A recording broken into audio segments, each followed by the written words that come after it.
बिस्मिल्लाहिर्रहमानिर्रहीम। अस्सलाम वालेकुम स्टूडेंट्स। तो आज के लेक्चर के अंदर हम जो टॉपिक डिस्कस करेंगे वो है ह्यूजेन आयोनेस्को की बायोग्राफी। तो स्टार्ट करते हैं आज का लेक्चर। ह्यूजेन आयोनेस्को एक रोमानियन फ्रेंच प्लेराइट थे, नॉवलिस्ट थे और एसेइस्ट भी थे। उनका नाम अब्सोल्यूटिस्ट मूवमेंट के साथ जुड़ा हुआ है जो 20वीं सेंचुरी के अंदर यूरोपियन थिएटर में एक न्यू ट्रेंड था। वो एक थिएटर क्रिटिक भी थे, इसके साथ साथ आप एक ह्यूमन राइट एक्टिविस्ट भी थे। तो अब हम देखते हैं उनकी अर्ली लाइफ को। आपकी बर्थ 26 नवंबर 1909 को रोमानिया के शहर सलेटिनिया के अंदर हुई। आपने अपना चाइल्डहुड फ्रांस में गुजारा और 1938 के अंदर आप रोमानिया में वापस आ गए। आपने बुचारेस्ट यूनिवर्सिटी से लिटरेचर और फिलॉसफी में स्टडी की और 1940s के अंदर आप पेरिस चले गए।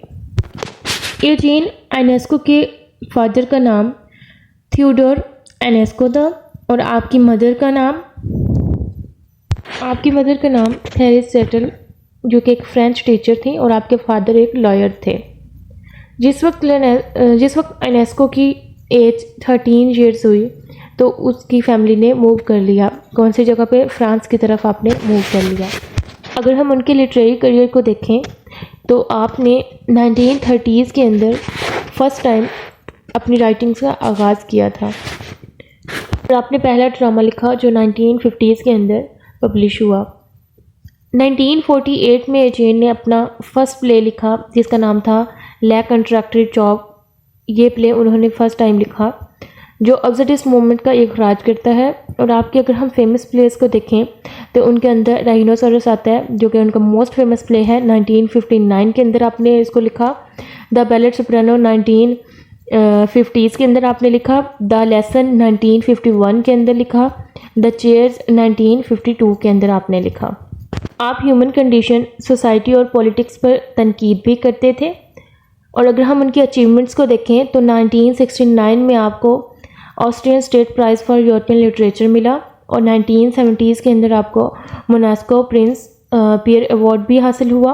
दुनिया भर में उनके स्टेज प्लेस किए जाते थे। आपने जब अपनी राइटिंग का आगाज़ किया तो उस वक्त आप बुचारेस्ट यूनिवर्सिटी के अंदर पढ़ते थे और उन्होंने अपने वर्क के अंदर 1932 के अंदर आपने रोमानियन मैगजीन्स के अंदर रेविस्टा फंडेटिलर रेगल में पब्लिश किया। और थिएटर में आपने जब कदम रखा तो आपने फर्स्ट प्ले 1948 के अंदर लिखा। 1950s से 1960s में आपको इंटरनेशनल रिकॉग्निशन भी हासिल हुआ। आपने बहुत सारी लैंग्वेजेस के अंदर लिखा लेकिन जो वाज़े तौर पे बताई गई वो ये है, आपने फ्रेंच के अंदर लिखा और रोमानियन लैंग्वेजेस के अंदर भी लिखा। इसके अलावा आपने पोइट्री, थिएटर और प्रोज़ के अंदर भी काफ़ी हद तक काम किया। ह्यूजेन आयोनेस्को को उनके अब्सर्ड और तहरीरी ड्रामों के लिए जाना जाता है जो सोसाइटी की खामियों को और इंसान की पेचीदगियों को याद दिलाते हैं और इस पर तवज्जो दिलाते हैं। ह्यूजेन आयोनेस्को ने ऑब्जर्टिज्म, एग्जिस्टेंशलिज्म और सटायर का यूज़ किया अपनी राइटिंग्स के अंदर।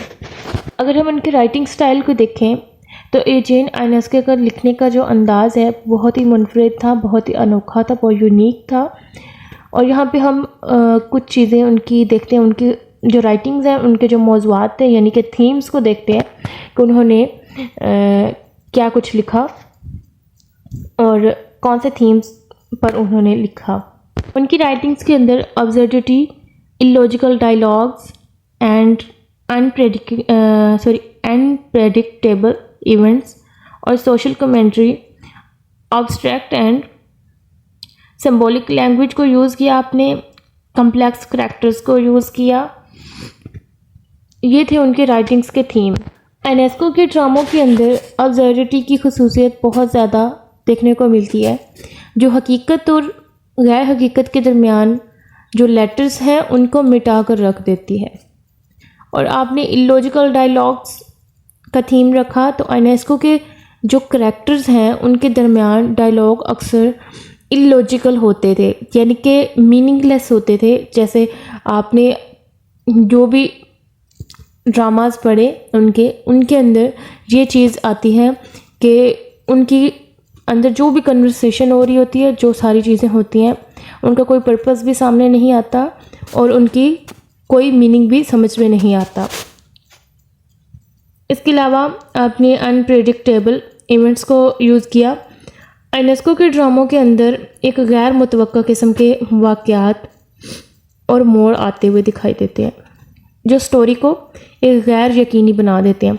यानी कि कुछ ऐसा दिखाते हैं जो चीज़ हमारी सोच से बाहर है, जिस चीज़ को समझने के लिए हमें थोड़े टाइम के लिए उसकी गहराई में जाना पड़ता है। मतलब कि डीप वर्डिंग यूज़ की गई है, उसको समझना थोड़ा मुश्किल है। आपके ड्रामों के अंदर सोशल कमेंट्री भी नज़र आती है, जो सोसाइटी की खामियों को, उनकी नाइंसाफ़ियों को और उनकी गैर जिम्मेदारी जो रवैया है उस पर तवज्जो दिलाते हैं। इसके अलावा आपने अब्स्ट्रैक्ट एंड सिंबॉलिक लैंग्वेज को यूज़ किया, यानी कि तहरीरी और अलामती ज़बान को यूज़ किया। यूनेस्को के ड्रामों के अंदर ये ज़बान यूज़ हुई है जो स्टोरी को डीप बनाती है और पेचीदा बनाती है। इसके अलावा ह्यूमर और सटायर भी नज़र आता है। यूनेस्को के जो ड्रामे हैं उनके अंदर हंसी मजाक ज़्यादा नज़र आता है, जो सोसाइटी की खामियों पर तनकीद करने के लिए। ए जेन यूनेस्को की डेथ 28 मार्च 1994 को पेरिस में हुई। उम्मीद करती हूँ कि आज की वीडियो आपको पसंद आई होगी। अगर वीडियो पसंद आई हो तो वीडियो को लाइक कर दें, चैनल को सब्सक्राइब कर दें। अपना बहुत सारा ख्याल रखिएगा। मिलते हैं नेक्स्ट वीडियो में, तब तक के लिए अल्लाह हाफिज़।